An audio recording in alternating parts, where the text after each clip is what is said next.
Okay, so I've taken 5 suttas from the Anguttara Fives, and it's from the Wisdom publication series. So I'm starting with a sutta called Impatience. So like impatience stroke 1 in brackets. So you're looking at Sutta 217, page 825. So I'll just move through a little bit slowly because some people might have trouble tracking me, and I'll just go through it at a like very moderate speed so people can are able to track me without a major problem. So 215 brackets 5, impatience 1. Bhikkhus, there are these 5 dangers in impatience. What 5? 1 is displeasing and disagreeable to many people. 1 has an abundance of enmity. 1 has an abundance of faults. 1 dies confused. With the breakup of the body after death, 1 is reborn in the plane of misery in a bad destination in the lower worlds in hell. These are the 5 dangers in impatience. Bhikkhus, there are these 5 benefits in patience. What 5? 1 is pleasing and agreeable to many people. 1 does not have an abundance of enmity. 1 does not have an abundance of faults. 1 dies unconfused. With the breakup of the body after death, 1 is reborn in a good destination in a heavenly world. These are the 5 benefits in patience. So this person who's impatient, why are they displeasing and disagreeable to many people? And especially within the Buddhist understanding, impatience implies that the person has a degree, say of tolerance, say emotional balance. They're able to sort of weather the ups and downs of life, say like with philosophical calm, to a degree. Impatience implies that the person, is subject to, irritation, annoyance, even possibly maybe mild anger. They're subject to, sort of, it could be like very, very low level, unwholesome states of mind, because when you make people wait for long periods, they could be waiting for hours. Like in the West, I mean, especially with the COVID thing, puts pressure on on people in different ways. But when you test a person's patience, then you will start to see what is actually underneath the surface of the personality. You'll start to see what that person is made of, how much, say, forbearance they have, when things get a bit difficult. 1 has an abundance of enmity, which means, usually means enmity. Usually means, say, bad feeling from other people, because if they find you impatient, intolerant, you get annoyed, you get irritated. It's going to sort of set other people off, because within oneself, if 1 is patient and tolerant, it tends to encourage a similar mindset, not identical naturally, but a similar mindset in the minds of others, because we affect other people with our behavior. And so it's like that old saying, we rub off on others. And so if I'm not impatient and probably say like mildly negative, then I'm less likely to trigger other people with similar feelings. And the next principle, 1 has an abundance of faults. So where do these faults come from? So in essence, when you put the person to the test, and you start to see what's actually there underneath, deeper down in the personality, because people can, they can pretend and they can act, but when you start to put a bit of pressure on them, then you start to see, what's sort of underneath the surface personality. Yeah, and those faults are sort of, within the category of whatever, say, range of negative emotions, or sort of mildly negative emotions that person has underneath the surface. The next point, one dies confused. So how can being like impatient lead to one dying confused? Well, as you know, that state of mind is not conducive to clarity. It's nothing like incredibly intense, but it's like an unsettled state of mind. It's a mildly irritated, annoyed state of mind. The person, there's no say real stability, no real say peace, no real calm. So if your mind is absolutely still, then you have a very high level of clarity. But if you're being played by these mildly negative emotions, then you've got the potential to die with say like a state of confusion, which will be dependent on the intensity of those emotions that you experience at that time. With the breakup of the body after death, one is reborn in the plane of misery, in a bad destination, in the lower worlds, in hell. So how does being impatient take a person to the plane of misery, to be reborn in hell? Well, if you want to take it to an incredible extreme, there's another examples, but there was one which came from northeast Thailand where this is going way back in history, and say well over it could be 150 years plus, but the circumstances was there was say like a mother and son. I think the father had died when he was young.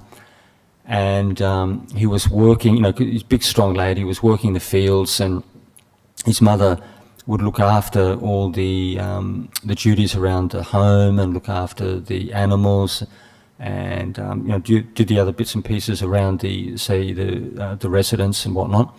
But she was responsible for bringing his, I think his one main meal, because even though he might be out there all day. So, he has breakfast at the house, goes out in the field, he's working, he could be working minimum 4 or 5 hours, and then she brings out, say like a solid meal. It could be rice, very simple foods, because you're looking at a very basic farming community environment. So a basic meal of it could be, say, like sticky rice, fish and whatever vegetables, and possibly even an egg or two from the local chickens, from the chickens or the ducks that they keep. And the young man, he was working in the hot sun, and he wasn't a particularly peaceful person by personality. And one particular day, he just got so impatient. I think something happened with his mother. She there was a major incident. I was told by a Thai person in the home, and she was really, no fault of her own. It was a sort of like a semi-serious set of circumstances, and she was something like 20 minutes or 30 minutes late bringing him his one main meal of the day in the fields, and he got so.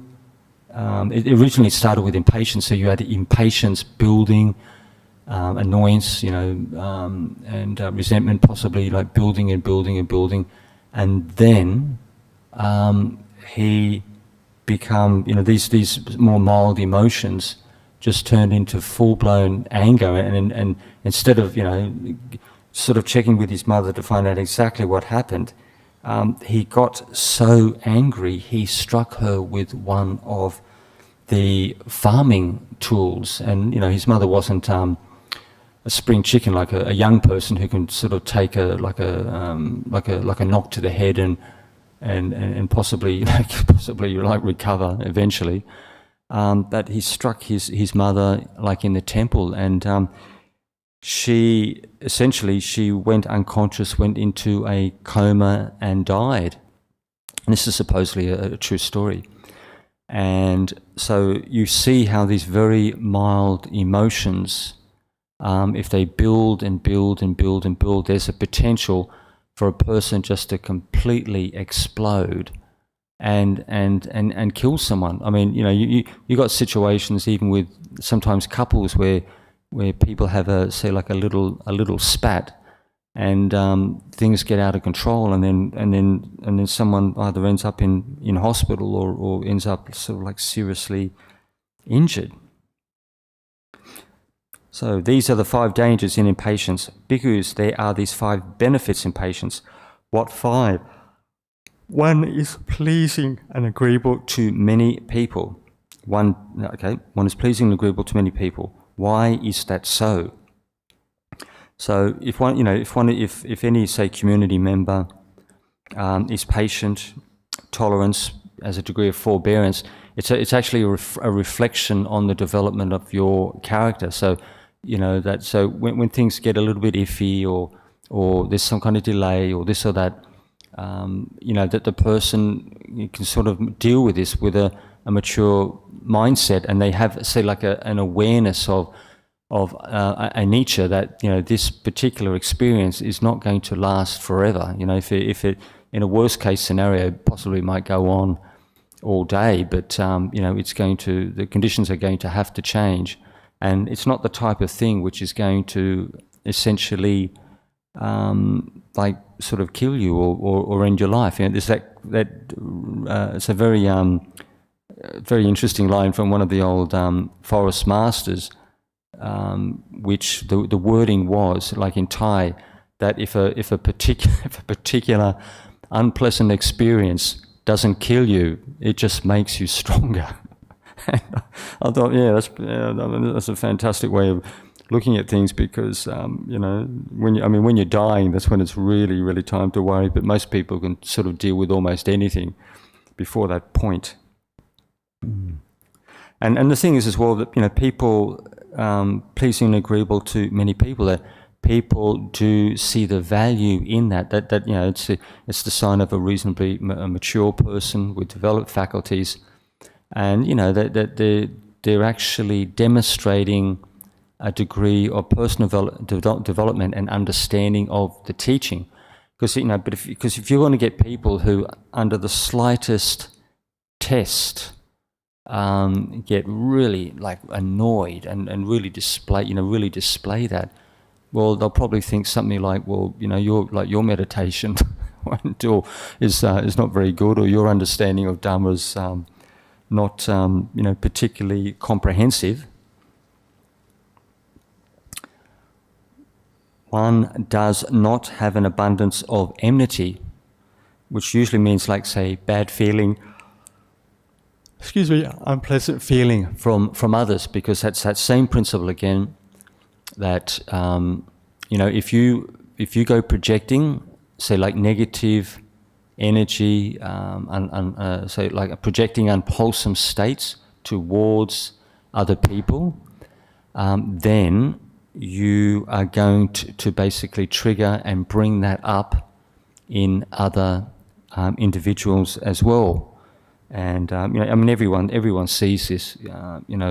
We affect other people with our emotions, with our vibrations. One does not have an abundance of faults, and those faults are essentially driven by emotion. All these little snippets of emotion, which are disturbing the mind when a person is put in that situation.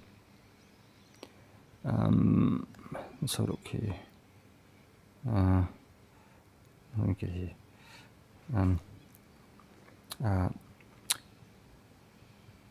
one dies unconfused. And so in essence, if the mind is stable, peaceful, settled to a reasonable degree, I mean, say like not a reasonable, significant degree, because we're talking about death, one dies unconfused, that you've got some clarity, you've got some balance, stability of mind, you have awareness of your sense faculties, you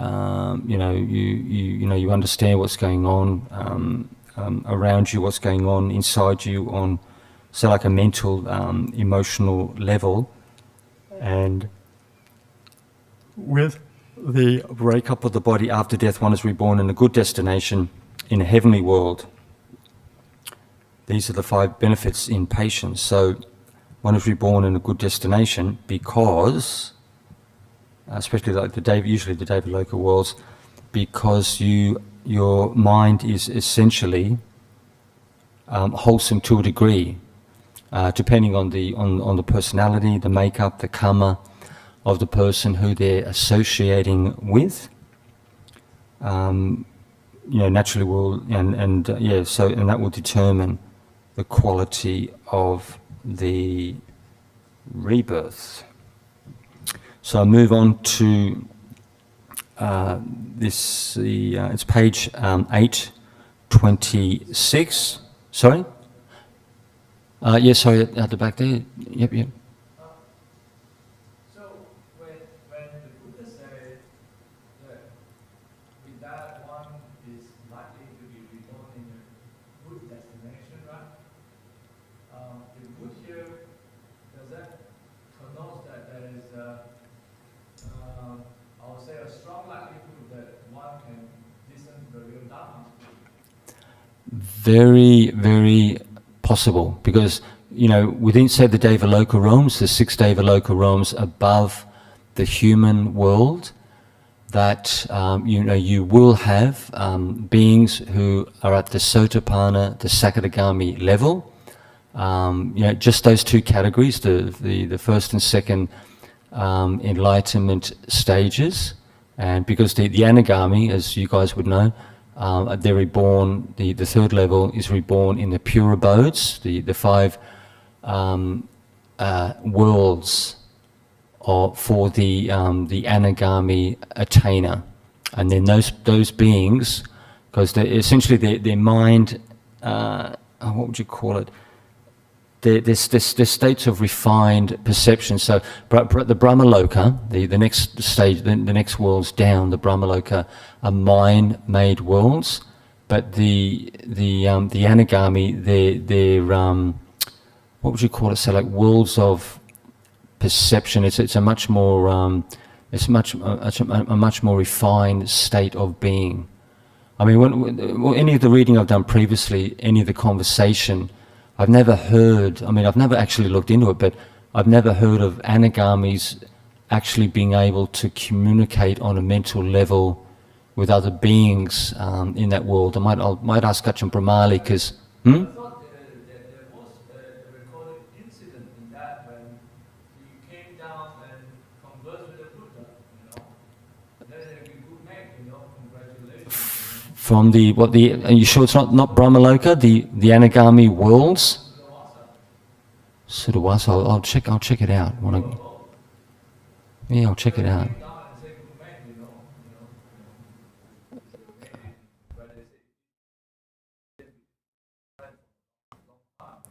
Right. It's a good point. I'll But the point that I'm asking, just for my fortune, as far as I'm concerned, the destination is not good. There's no real Dhamma, It's terrible. Well, it can be. You can be reborn in the day. The bottom line is, as long as you have the foundation principles, like a framework of practice. If you've been practicing Dhamma for at least 5 to 10 years, you should have a sense, a feel for what you're doing with the 5 precepts of the development of meditation, the development of insight to a degree. And even after, even with the lay disciples, if they've been practicing for 5 years. I mean, I really do, and they're doing a little bit of study, a little bit of practice, could be meditation, chanting, reading suttas on a daily basis. And, you know, I really expect them to know and understand, you know, even to the most minimal degree. You know, I expect that because, you know, yeah, you know, I mean, most people, if you're a Buddhist, it all depends on your background and you know what country you come from, this and that. You know, you may have what they call, say, Gnostic Buddhists who only go to the temple when there's some kind of ceremony they need to do or engage in. But I mean, the vast majority of people that we know connected with the monastery, even the most, what would you call it? A person who, it's not backward. The person who's got the most limited faculties, you know, have a reasonable understanding of Dhamma. You know, you could ask them very basic questions and they could answer. You know, anyone who reads, you know, anyone who goes right, you know, say reads the main suttas in the Pali Canon or has been right through, you know, are usually able to, if they come up against a Christian or maybe a Muslim, Hindu practitioner and they were questioning each other on religious doctrine, if you, as a layperson, even if you've been a Buddhist for 12 months, but you're quite industrious and you read the Pali Canon, no one is going to basically beat you in dialogue. I went home to see my parents. The first trip home was when I had 2 rains, and I wasn't a scholar by any means. I just read the just, you know, very sort of basic guidelines for practice and suttas and this and that. And I had like 3 visits. The people next door, the neighbours next door, who were Mormon. What were they? Let's see, Mormon. They were Mormon people, and because they have their main base there in Utah, in America. I think it's the Midwest, Utah, Midwest. And I mean, yeah, I mean, these people can be quite impressive. They do amazing things with their fraternity. But the thing is that on 3 occasions they sent round, say, like a woman and a child. Second time they sent round 2 more experienced ladies. With each trip home, within days, the Mormon people next door sent the big, you know, slowly over time, sent the big guns over to my parents' place, and the third trip was one of the most senior older members of that particular Mormon church faculty, the local area, with a very, very smart young man, probably about early 30s, with like several degrees, a nice suit, shiny shoes, and a briefcase with all his top quality documents and bits and pieces.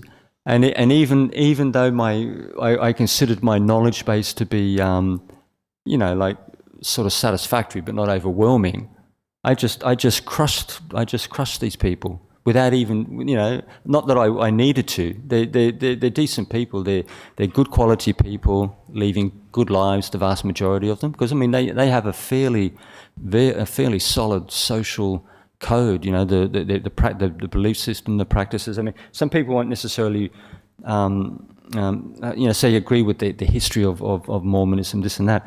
But I've met a number of these people, and I find them quite impressive. They live good quality lives, and I don't need to argue or quibble with any of their members. But they can't, when it comes to the suttas, which are based on ultimate reality principles, which are based on the life experience of the Buddha, you know, different beings in samsara, causal law, cause and effect, you know, all these other principles that we know of within the field of Dhamma. You know, these people, they don't, you know, where they're coming from, the religious teaching that they have, they basically cannot beat you in dialogue whatsoever on any level. But, you know, I feel as a, you know, I mean, quality of life. I think they do quite well. Some of the Jehovah's, the Mormons, if they're real practitioners, I do feel they're valuable members of society. Okay, so we're moving on to. Is that okay? Is that fairly clear or clear? That's good. It's good that you went to. It's good that you break in. But the thing is, without sidetracking too much, getting back to your original point, that even with 5 to 10 years of personal experience, you've got enough to work with. You may say, for example, say like a case scenario. You're reborn in the Dhammaloka realms, but you have no enlightened teacher whatsoever for a long period of time. But even practicing Dhamma for 5 to 10 years, you've got enough raw experience, enough intellectual knowledge, enough practical experience in meditation to keep walking the walk, so to speak. Just that classic line on the statue out the front. What is it? Do good, refrain from evil, purify the mind. So the Buddha's Dhamma is very deep and profound, but it's not incredibly complicated. The truth, for those who've got the mindset, who've developed their minds, they say things like, these simple, profound truths, you see them with your own eyes. So so what you see may be quite incredible, but your mind in itself, it just the simplicity and the peace and the non-confusion. They talk about the mindset of the person. You don't need an incredible intellect for realization of Dhamma. You've got people 3rd, 4th, 5th grade primary education who broke right through to the Arahata, the 4th Enlightenment stages with that level of education and that level of just basic, like more of a simple person, the simple country people. The vast majority of the Kruba Achans from Thailand came from the country areas. They weren't city slickers, and they weren't monks living in Bangkok or some of the big towns and whatnot. They were the simple country folk were the ones who just approached the Dhamma, in a very, very earthy type way, and they really worked on their walking and sitting and contemplation. To give you an idea, there was one particular Thai monk. I think he must have had about, at least, I'm only guessing, probably about 9 or 10 rains, and he was leaving. He was leaving Ajahn Mun at the time for maybe 12 months, and he asked him to give him some parting advice. And Ajahn Mun said, he said, once you get yourself established in your new location, he said, I want you to walk a lot and sit a lot. And that, it's pretty simple stuff. It's not incredibly sophisticated. But the thing is that when you say that to someone, they really need to know what they're doing. Like if I tell you to walk a lot, but you just don't, you've never developed walking meditation, it just may not make any sense. If I tell you to sit a lot, if you have no understanding of anapanasati, or working with different contemplations, whatnot, it just may not make that much sense to you, because Dhamma is essentially experiential. You have to walk the walk.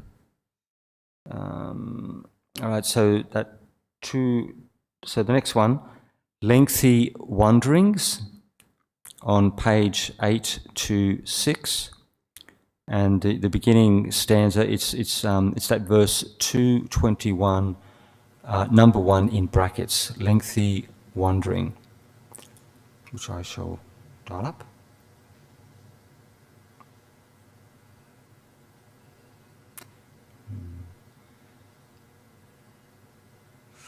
Okay. Lengthy wanderings. Bhikkhus, there are these 5 dangers for one who engages in lengthy and unsettled wanderings. What 5? One does not hear what one has not heard. One does not clarify what one has heard. One is not confident about the portion that one has heard. One contracts a severe illness, and one has no friends. These are the 5 dangers for one who engages in lengthy and unsettled wandering. So, the first one, lengthy and unsettled wanderings, one does not hear what one has not heard. Yeah. All right, so just imagine a monk or nun or even a lay disciple on 8 precepts just wandering all over the country. It could be Australia, it could be Thailand or Burma. You probably won't have any problem getting fed in Southeast Asia, but even in Australia or England or even Italy, which is where Catholicism is the dominant religion, even in Italy they won't let you starve. They've had the monks go tudong for weeks on end across the country. Only one day they weren't food. No one actually put food in their bowl, and that's for weeks on end. And they're Christian people. It's pretty impressive. So one does not hear what one has not heard. So wandering all over the countryside, one does not hear what one has not heard. The thing which came to mind,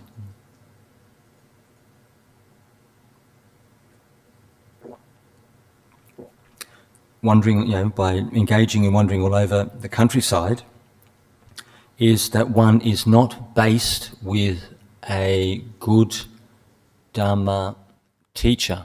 Because if I'm cruising all over the place, I'm not going to be spending much time with any, say, credible or formidable teachers at all, because I'm constantly on the move. I could be, some people might move every week or even several weeks, depends on their mentality.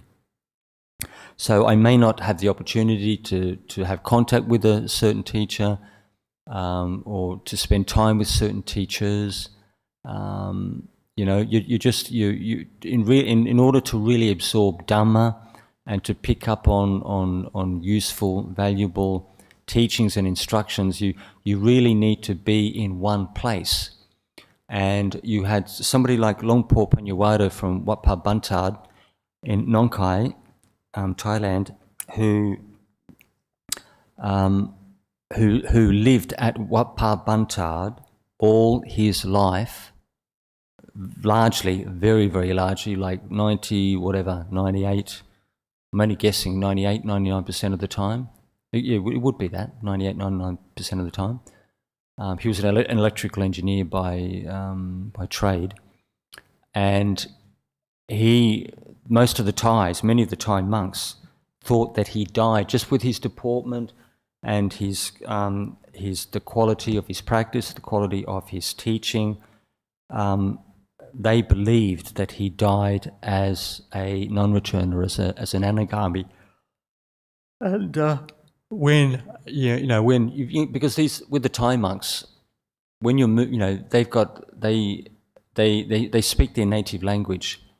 Many of these guys seek out very, very good teachers in Thailand, and they really get a very good sense, a really good feel for who really knows their stuff, who really has an understanding of Dhamma and Vinaya, like psychic potential, whose wisdom faculty is really pronounced, not like, oh, this person's so wise.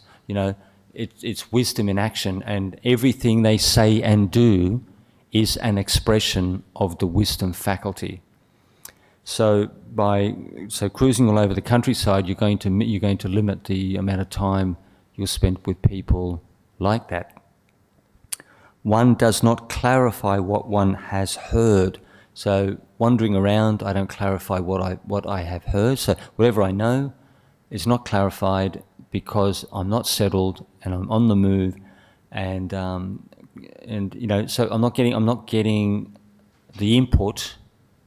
I'm not getting the rock solid teachings and the location stability to support that. You know, the bottom line is you've got to have that good quality teacher. You know, you may only want to stay at his monastery for a year or two because it's run like a military camp. But you know, there's a lot. You know, you learn a lot. Even the most strict monasteries in Thailand, you know, you keep your ears and eyes open, and you learn. I mean, a significant amount about practice and Dhamma, people's stories, their experiences, and you know, it's well worth the effort that one goes through. One is not confident about the portion that one has heard. So, wandering around, one is not confident about the portion that one has heard, meaning that when you're talking about real confidence, you're talking about you have come to a minimum level of understanding about that teaching. If the teacher, if he relates something to you in the time you're in a monastery, and you are not confident about the portion that one has heard, it means it's not clear, the person doesn't understand, or they may understand a little, but like not sufficiently. They understand a little, but not enough to absolutely to put an end to their doubts, to clarify their doubts. One contracts a severe illness, and the way this can come about, cruising around like a tourist, maybe. No, actually, I wouldn't say a tourist. You could be cruising around. I mean, staying in some of the best state forest, national park, cliffs and caves, which the country possesses, and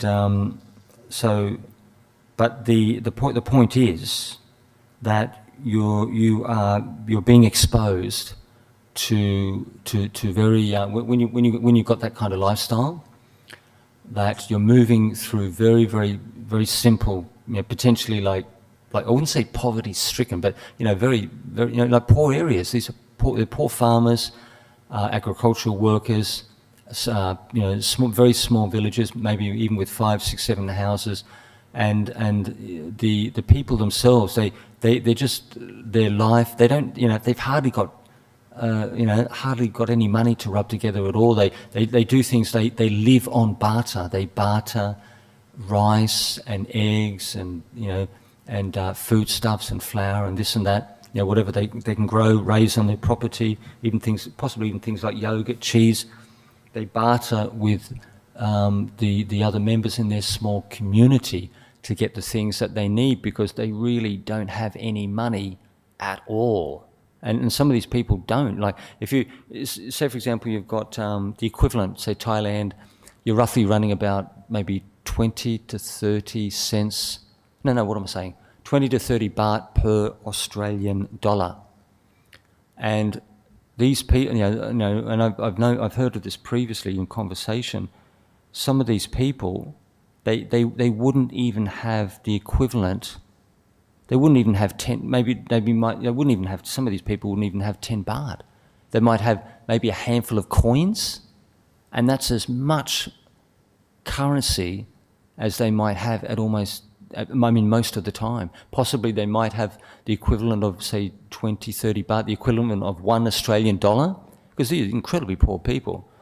So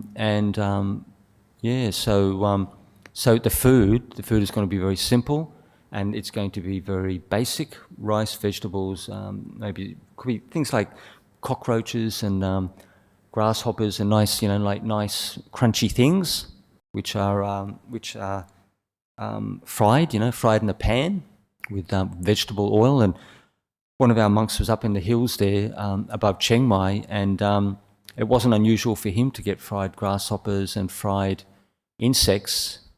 But when I looked at with the quality of his skin, you know, it's not like if he had to, you know, I would imagine he was getting decent food from time to time, but if he was in isolation, The food is incredibly basic. I mean, they you just eat whatever moves. They just grab anything, whatever, insects, bugs, this and that. Even things like rats. They'll rats. I mean, there's a bit of meat on rats, and you'll kill them and skin them and roast them. So even rats are not to be sniffed at, because you'll probably get a couple of chomps out of a nice fat rat if you're lucky, if he's fat enough.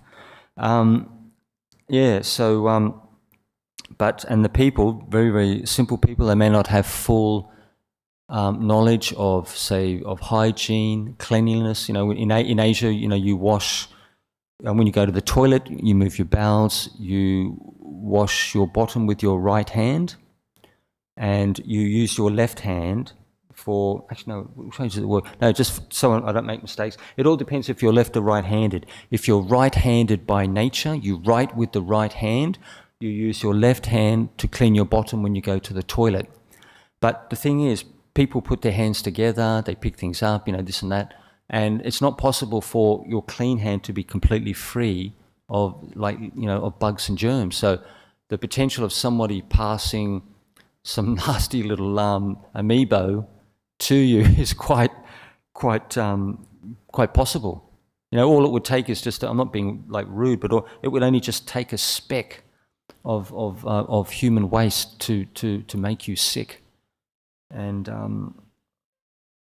one has no friends. That's an interesting one. So, cruising all over the countryside, one has no friends, because it's that similar principle. You don't have a base. You're not in one place long enough to make any real friends.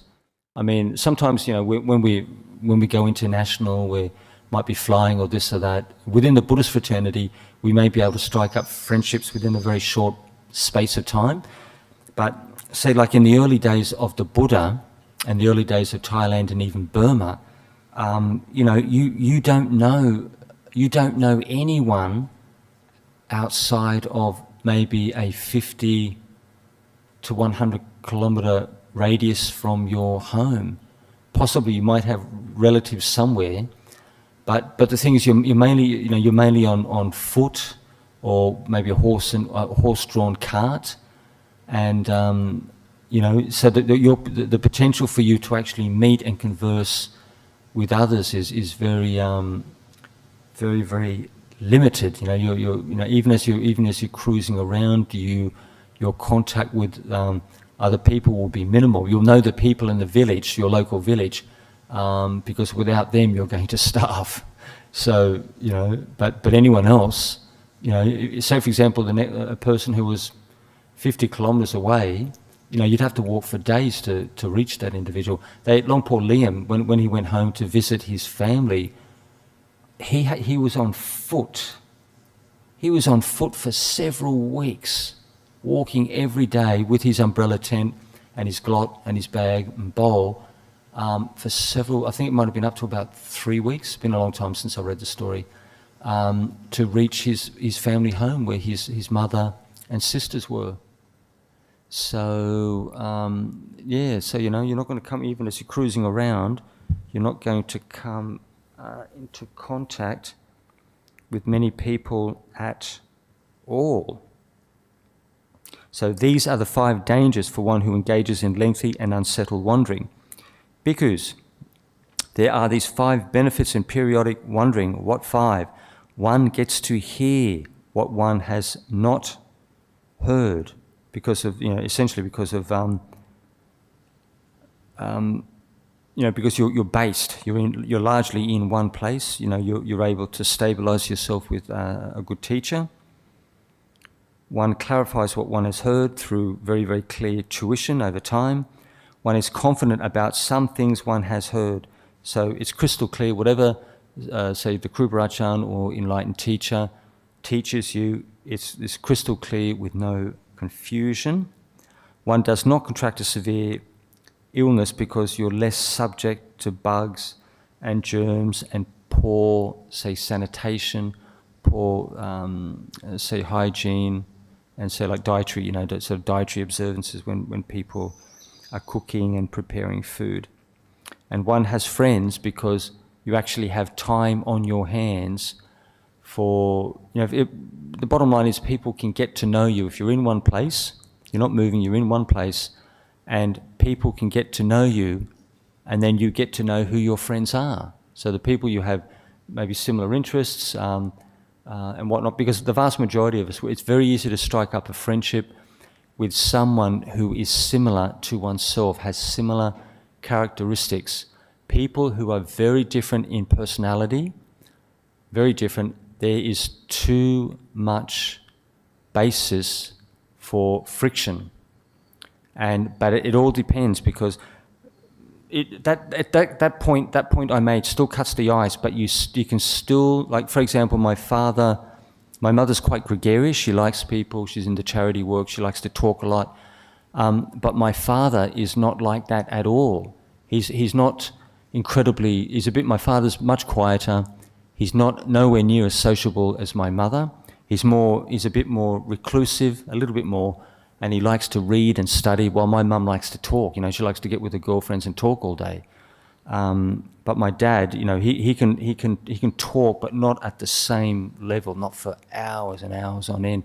Even though my father's well studied, this and that, but the thing is, you've got to have, with couples, say boyfriend, girlfriend, husband, wives, you've got to have core things in common, things which are quite important, relative, which are important, which are relative, and they are principles and beliefs and views and opinions which are conducive to the connection, the relationship between those people. So, but if people are wildly different, like my friend's younger brother, my Christian friend, his younger brother, his wife, his former wife, she was very, very different from him. So so physically the relationship was quite charged, but on an emotional, say intuitive, artistic kind of level, they really weren't compatible. Everyone understands this principle. Compatible in certain ways, but most of the personal characteristics were conducive to arguments, tiffs, disagreements. So they had less in common. When you look at the whole nature of the person, they had less in common than what they had in common, and eventually it split them after 17 years. But that particular lady, he was a decent guy. He was a nice fellow, this and that. And when they broke up, she was quite ruthless. She was training to be a lawyer, and she just took him to the cleaners. Okay. Okay. Right. So I'm moving on to number. Let's have a look now. Number 3, residing too long. Yeah, please make a comment or two. The first part could be considered speaking to equanimity, the establishment of equanimity, and the second part could be talking to the problem internally, wandering internally, not only externally, but all those 5 could be related to internal wandering. Well, that's certainly true. If you got the microphone right there, you got the microphone beside you. That's definitely a good point. If a person has got equanimity established, has got stability of mind, emotional balance, there's no need for them to go running all over the countryside. If you're Running over the countryside, but they've got equanimity, and they don't fall prey to the wandering externally, but they're not wandering internally. You usually find that with the monastics, if they're quite settled, really settled, they don't need to go anywhere at all. They can stay in one place 10, 20, 30 years, and it's not a problem, because they know. I've stayed in a number of Thai monasteries, and in Ajahn Chah's tradition, and they're not incredibly different. You know, the personality of the teacher is different. You know, things like the structure of the community, you know, buildings and location and the forest and this and that, you'll see differences. But the thing is, you know, you're still getting up early for the meditation, maybe a morning meeting, and then the bindabat. The traditional routine is there with virtually all these, the vast majority of these forest monasteries in, say, Ajahn Chah's tradition, or even Ajahn Longpo Tate, Ajahn Dun's has got a number of branches, and it doesn't. So you know, the actual structure, your daily routine and structure, doesn't change incredibly. So one monastery is not incredibly different from the next, but there will definitely be differences in the quality of the food, maybe the requisite support, you know, things like you can, you know, cloth, you know, even little things like you can get enough cloth to patch your robes, you can get enough cloth to make a new robe if you decide to go travelling, or you decide to go Tudong.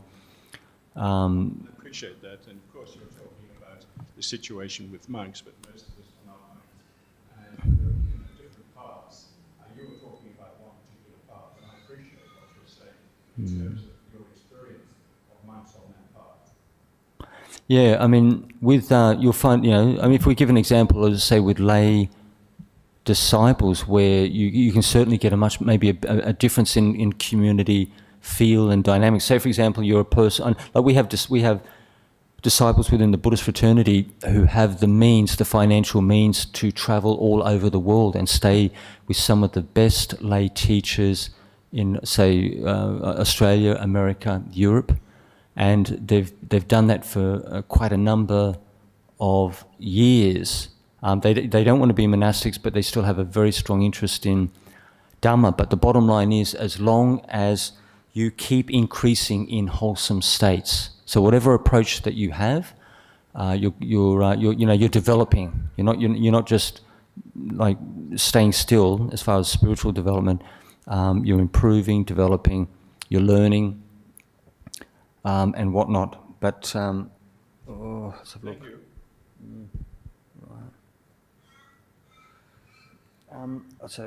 Okay, let's have a look here. Let's have a look. Number 3.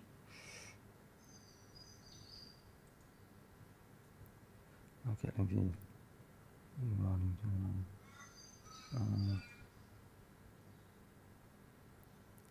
okay, so the third sutra, page 827, and the beginning of the sutra is 223, brackets 3, residing too long, page 827. So, residing too long. Bhikkhus, there are these 5 dangers in residing too long in the same place. What 5? 1 comes to own and accumulate many goods. 1 comes to own and accumulate many medicines. 1 takes on many tasks and duties and becomes competent in the various things to be done. 1 forms bonds with householders and monastics in an unsuitable way, typical of the lay fraternity. And 5, when 1 departs from that monastery, 1 departs full of concern. These are the 5 dangers in residing too long in the same place. So I'll just go through slowly. You guys can interrupt me and you just put your finger up and interrupt me at any time. So bhikkhus, there are these 5 dangers in residing too long in the same place. What 5? 1 comes to own and accumulate many goods. So it's a common sense principle that the longer you stay in one spot, the lay fraternity get to know you, and many people are quite prepared to support you with just all the basic things, medicines, if you need batteries. It could be little bits and pieces that the monks need, with their daily routine, with their study. To give an example, I got a cheap phone with. I organised it through my father, but I got like 18,500 talks on it. You know, all the best talks we have in the library, and that's something which is quite a useful tool for myself. But when that principle, when you stay in one place, the lay disciples have far more contact with you. You're going to get more support from the lay fraternity. People occasionally people will ask you what you need or what the community needs, or what is there anything missing in the monk's store. That will be that's essentially that comes up. One comes to own and accumulate many medicines. So the four those four main areas for the monastic support: the bowl, the robe, the medicines, and the dwelling place. So with the medicines, they can be, say, like in the old days, probably very, very basic treatments, salves, herbal-based medicines, this and that. But the thing is, it's that same thing again, because people do monastic life, not so much in the West so much, but especially in the early days of Thailand, it's not uncommon to get malaria and to get typhus and to get all those very sort of old-fashioned diseases and infections and bugs that were prevalent at the time. So it's quite possible a person could have like a small shelf of very basic herbal medicines to deal with these little nasties which were say infecting, or people contracting different conditions, this and that. One takes on many tasks and duties and becomes competent in the various things to be done, which is quite true. So one takes on many tasks and duties. So that same thing again. You're based in one place. You get more. You get asked to take on more responsibility, to look after things, to chase things up, to make phone calls, to look after. I say invitations in the community for it could be funerals and house blessings, and it could be like Dhamma education with schools and this and that, which are relevant, very relevant supports, and especially on the work side. Say, for example, in the monks, for example, in the monasteries, and especially, I would imagine this in maybe Burma, possibly, not so much Sri Lanka. I've never been to Burma. I haven't actually had much contact with Burmese monks, but definitely in Thailand, that whatever you're good at, that's what you get into. So if you're a welder, or you're a mechanical engineer, or you're a plumber by trade, or it could be something else. Could be whatever. You could be a person who was running a shop repairing chainsaws and whippersnippers and this and that, and whatever you're good at, that's what you end up doing, like long term in the community, because you know more about this than anyone else. And so the more you stay put, if you stay like more than 2 years. I had Western monks, senior Western monks, say to me previous, if you stay in one spot more than 2 years, then people get quite familiar with you. The duties and responsibilities tend to increase. Your workload tends to increase because you have a minimum degree of competence with the responsibilities in the community. One forms bonds with the householders and monastics in an unsuitable way, typical of lay people. Okay, this machine's gone, just cut me out for a minute, the countdown. So one associates with, say, householders and monastics in an unsuitable manner. But it all depends on the personality. If some people can be monks and nuns, but they can be quite gregarious by nature.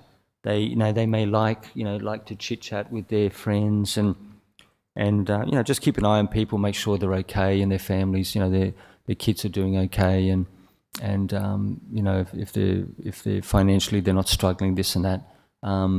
Sometimes one of our monks checked in with No, it was an Anguttara. No, it was a monk who checked in with one of our people.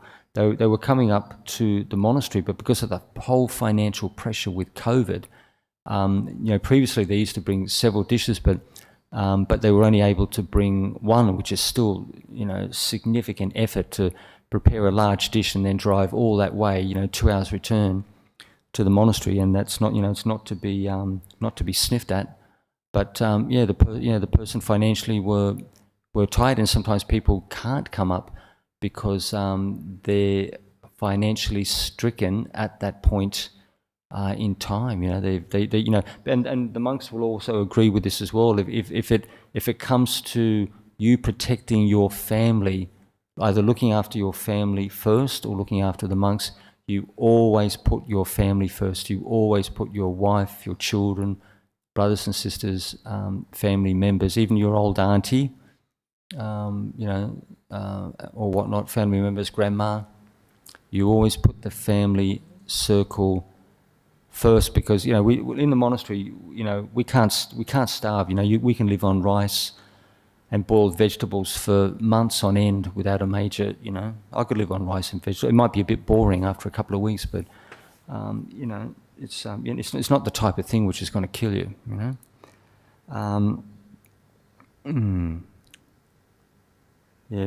Form bonds with households and monastics in an unsuitable way. Well, it's more like maybe if a person's based in a community too long, they get to know people, they have lots of friends, and they tend to chit chat and catch up and this and that. But they may get maybe too relaxed, maybe too gregarious, too friendly. They talk too much. They run around maybe helping other people, or which might be something which is necessary. But maybe they just get more maybe unrestrained, for say too strong a word. But the thing is, you're basically, when you're under the monks' rules, you keep the rules, and there's really not much you can do at all. You're in a very, very clear, defined, say, spectrum of say, like moral behaviour. When one departs from that monastery, one departs full of concern. So, staying in that monastery for too long, when one's circle of friends and contacts increases, this and that. So when we leave, one's responsibilities and duties and one's projects, when one leaves the monastery, then you have to leave all those things, those people, the things that you've accomplished, the duties and responsibilities. You might have been someone like really important. You could have been maybe the senior. The monk who was the senior building project manager. So you've got a team of people, and if you're the number one honcho, the team leader, and then you decide to lead, the recognition and the status and the authority and whatnot, sort of like evaporates, because you've left the vicinity.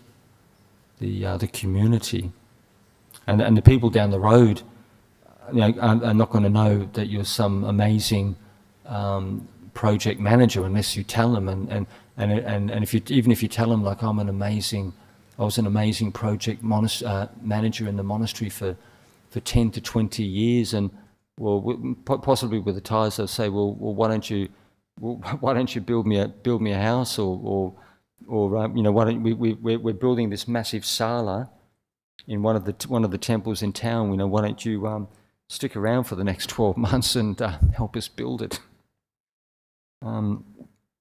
Okay. So, bhikkhus, there are these 5 benefits in residing for a balanced period in the same place. What 5? 1 does not come to accumulate many goods, and the reason is because you're constantly on the move, probably like every couple of weeks. You just can't carry that stuff with you. When you've got your bowl and your bag and your umbrella tent, if you start carrying anything else, you could be carrying that thing for easily, minimum, absolute minimum, 5, 10 kilometers a day, maybe even up to 20 if you really have to get to a destination, if villages are far and few apart. So you just want the absolute, you get yourself right down to the minimum as far as possessions are concerned, because you say, for example, you can walk for maybe a couple of kilometers, and you feel to yourself, well, my bag's not particularly heavy, but once you get up to around 10, then you know exactly what you've got, and you know exactly how much it weighs. One does not come to own and accumulate many medicines, and it's the similar principle as well, that you just can't carry this stuff around with you. If you have to carry an excessive amount of medicines when you're wandering all over the countryside, if your health is that poor, you shouldn't be out there, cruising around. I mean, really at all. If your health is that if you have to carry an excessive amount of medicines on tudong, that means you're not strong enough, and you're not fit enough, and you're not healthy enough to do this without all these herbal-based supports. One does not take on many tasks and duties and become competent in the various things to be done. So it's a similar principle. You're just not in one place long enough to be given responsibility and duties with projects and upgrades. Building renovations, could be plumbing and plastering and anything you can possibly think of. Bricks and slabs. You're just not there long enough for people to get to know your skill level, and you're not there long enough for people to get to know your skill level, and you're not there long enough to get your skills like really well established and sort of like sharpened and honed like a razor. And so look.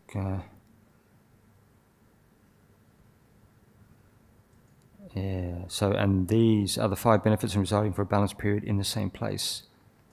It's 4:10. Should we run? It's up to you guys. Do you want to run one more sutra?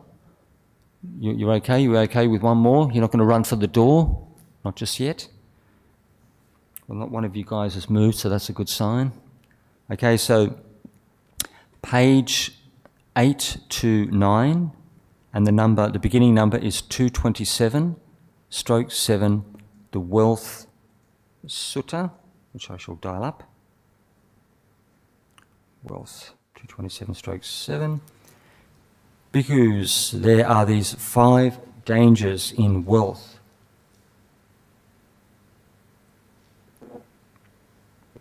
What 5? It is shared by fire, water, kings, thieves, and displeasing heirs. These are the 5 dangers in wealth. Bhikkhus, there are these 5 benefits in wealth. What 5? By means of wealth, one makes oneself happy and pleased and properly maintains oneself in happiness. One makes one's parents happy and pleased and properly maintains them in happiness. One makes one's wife and children, slaves, workers and servants happy and pleased and properly maintains them in happiness. One makes one's friends and companions happy and pleased and properly maintains them in happiness. One establishes for ascetics and Brahmins an uplifting offering of alms that is heavenly, resulting in happiness and conducive to heaven. These are the 5 benefits in wealth. So, okay, from the beginning. So the 5 dangers in wealth. What 5? Shared by fire, water, kings, thieves, and displeasing heirs. So this business, fire, water, So we look. Say, for example, we're looking at the natural elements. We're looking at the environment. So people can get their homes, their properties completely swept away by wildfires.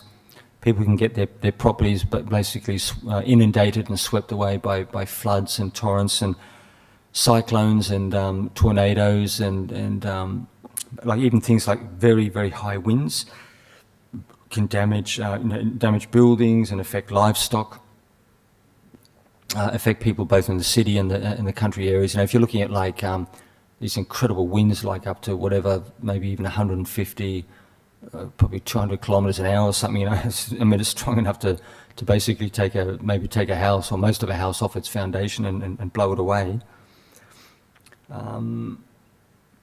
Kings, how can kings be a danger towards one's health? And there's a sutra. I can't tell you exactly where it is, but what it involved was a money lender in Savatthi. Some of you guys may remember. And he was a very, very wealthy money lender in Savatthi in the time of the Buddha. And he, even though he was incredibly wealthy, he lived on rice. This is in the sutra.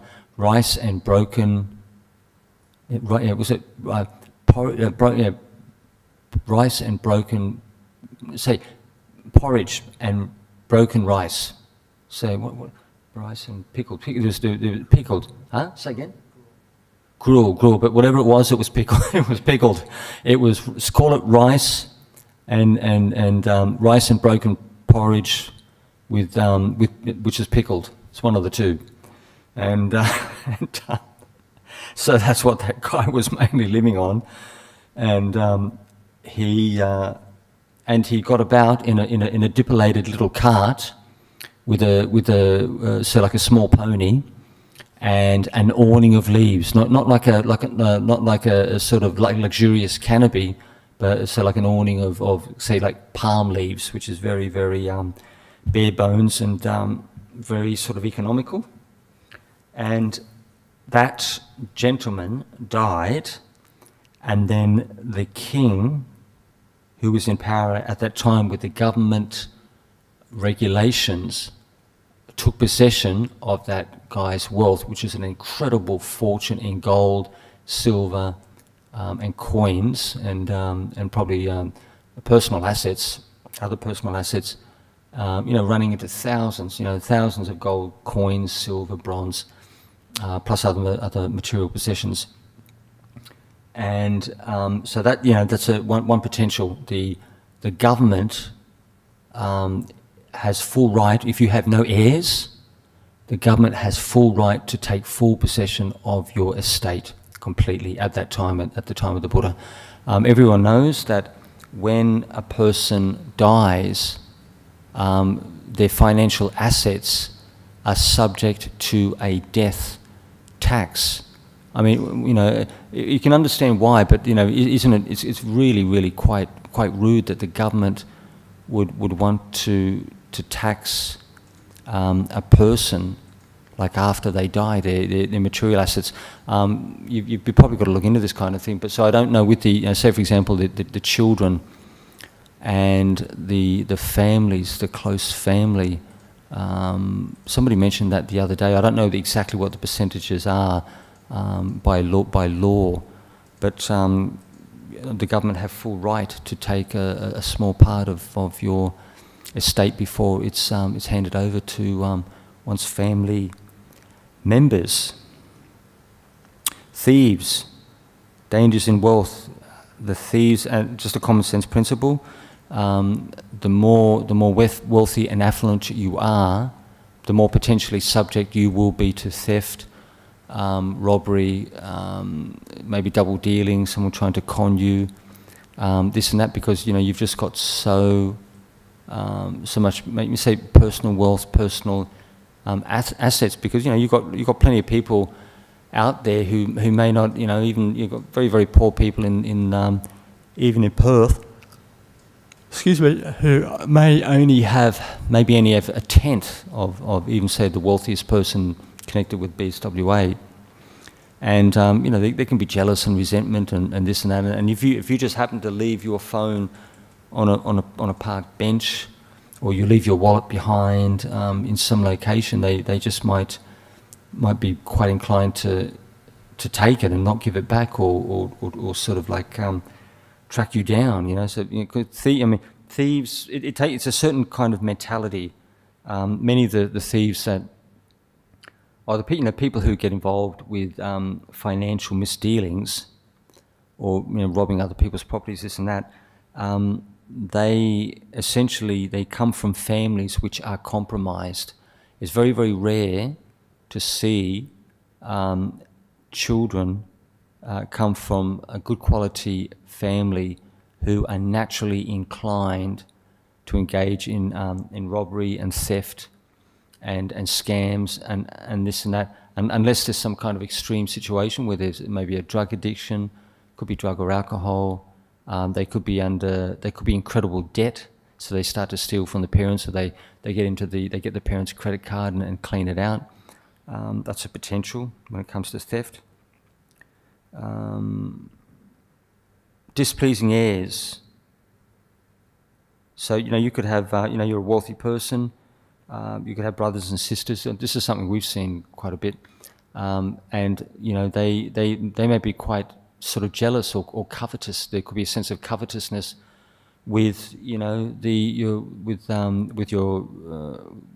amount of money that you have, the investments that you have, the nice apartment, the car, the good lifestyle.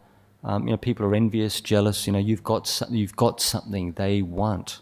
You've got something they don't have, and displeasing heirs, because usually when a brother or sister dies, usually they usually dedicate it to the children first, which will be the case by law, and then there'll be brothers and sisters, mum and dad, but this is all within family law.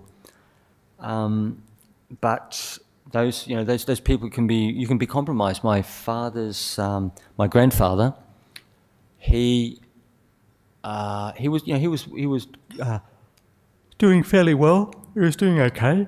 And he had a nice boat, and he had a home, and he had this and that. He had all the basics of life, and he got very, very sick. He was in hospital, and his brother, by blood, not a stepbrother, his maternal brother, came to the hospital with with his children at the time and his wife, and he got my grandfather on my father's side to sign a document. He said it was supposedly for legal medical protection, but what it was, because my grandfather could not read. He could sign his name, but he was largely illiterate. He couldn't read and write properly. He was illiterate, and so he signed over the house. He had. I think. Let's see. Yeah, he lost everything. The house, the boat. He lost everything. All his personal possessions. And when he recovered in hospital, it was a fairly severe illness. Recovered and came back out. The brother and his family would not return any of his personal possessions, and that's his own brother. So he was essentially had nowhere to live, barely had any money to fall back on, to scrape together, and he was in a difficult situation. So my father just basically flew him over from Malta to Australia, and he was living with us for some time, and then, but eventually, because some difficulties, my father, he went to a posh retirement facility, but he still had contact with us on a regular basis. So, are there any opinions before we finish up? Because I'll answer these questions as well. You guys have been very easy to work with. Okay, Jennifer from New Zealand, how does one deal with doubt? Sometimes my faith is strong, but sometimes I have massive doubts that unsettle me. How can I get rid of doubt? So with Jennifer, as you know, that say the five hindrances to the peaceful mind, number 5 is doubt. And you really, as I've mentioned previously, in order to be free of doubt, you have to understand what you're going through. Like why I have doubt, and where and when and what for. I can have doubt, and if I don't investigate and understand the process from start to finish, it's not going to leave me. So all the practitioners, you have a responsibility to develop very good quality, sharp, comprehensive contemplation. If you have a mind state which is difficult and won't leave you, and you have a within the way the guidelines that the Buddha laid down, you have a responsibility to investigate and understand that in order to be released from that over time. The mind in itself, from the day you were born, the mind in itself, except for past parami, past spiritual development, is just not naturally born. We're not naturally born with wise faculties, regardless of the rebirth. At any time, you are not naturally imbued with wisdom and insight. You have to develop it.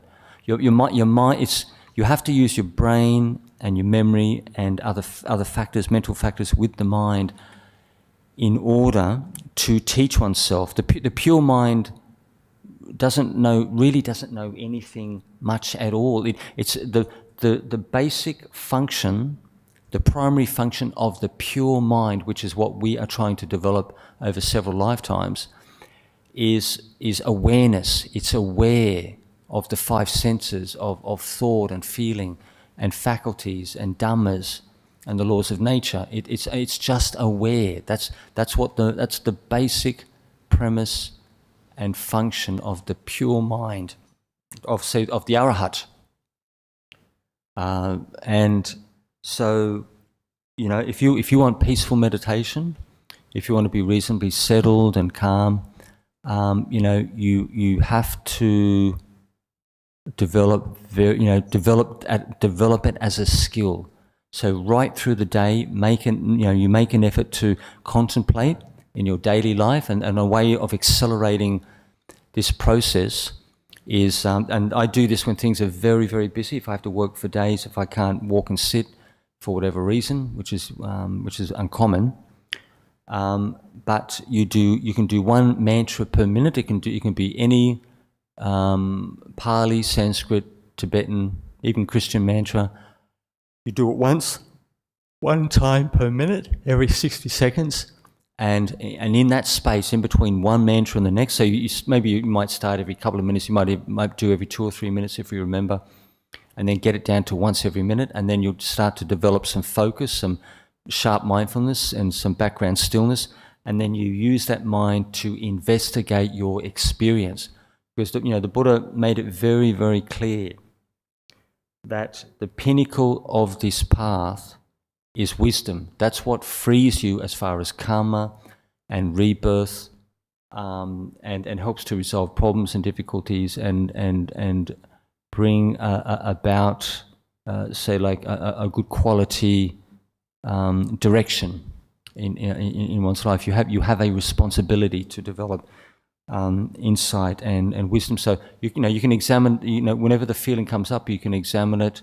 If you want to, even 3, 4, 5 times a day, because every time that you look into this thing, you're increasing your understanding and your awareness, and the more you investigate, the quicker you catch this thing. So instead of being overwhelmed in a very, very short space of time, you're able to catch it earlier and earlier and earlier, because you're sharpening your faculties. And so before you, it might be like 5 or 10 seconds before you had this state like completely overwhelm you, but But over time, maybe over 3, 6, 12 months, you're able to catch it within seconds. As soon as it comes up, you're onto it, you examine it, you analyze it, and you undermine its power, its ability to influence and sway you and essentially like unsettle the mind. The reason why doubt keeps returning again and again and again is because you don't fully understand the nature of doubt, from start to finish, how it comes up, how it sustains, how it sort of passes away, what is connected with who, where, how. Now you've got to examine everything, 360-degree analysis, contemplation of this doubt experience, because if one doesn't, this thing can be with you, 5, 10, 20 years. Shu from the USA, everything that Buddha says in the sutra seems to ring true. How can one convert one's conviction into actual practice? Things like lust and other defilements keep destroying my practice. So how can one convert one's conviction into actual practice? So say, for example, the person, they look like they're Asian, has faith, conviction in Buddha Dhamma, but they have to convert that into, say, on a practical level, to meditate, to read, to study, to do chanting. So how do we bring this about? I've got faith in the Buddhist teaching, but I actually have to do something. I have to have a daily practice to actually get somewhere. I can have all, just may not know. What's what? I may not be able to express myself clearly. I may not really understand what's going on because I'm just being overwhelmed by very strong feelings. So, but what you can do, you take one feeling at a time. If you a person could be overwhelmed with half a dozen feelings in the course of a day. So what I would do is take the most difficult feelings one at a time. If 6 are too much to deal with, because you're overwhelmed, take one at a time and really get your teeth into it. It's like a dog on a bone. You've got this thing which just keeps disturbing you. It's a hindrance. You can't get peaceful. It's an obstacle. And be like a dog on a bone. You've got this bone and you're chewing and chewing and chewing on it. Get right into it and make it like you're focused. You're studying this thing. I want to understand everything about this particular mind state, because when you do, you'll see that the strength of the attachment will drop down again and again and again as the weeks and the months go by. So that's all I can think of. There's no other questions? Thank you all for your kind attention, and have a lovely afternoon.